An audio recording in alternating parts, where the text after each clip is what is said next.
Allora, primavera del 48, tu elenchi alcuni passaggi fondamentali.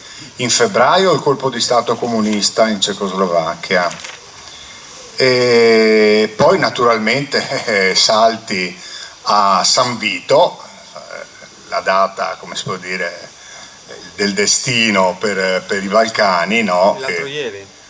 Esattamente, l'altro ieri, il 28 giugno, succede quasi tutto il 28 giugno lì, quando il Cominform scomunica, come hai detto te o forse il Presidente, la Jugoslavia di Tito, poi citi giustamente l'attentato a Togliatti del luglio del 48, io vorrei sapere come ha influito sulla situazione di Trieste e della Jugoslavia una data su cui sorvoli un po', cioè il 18 aprile 1948, quando il Fronte Popolare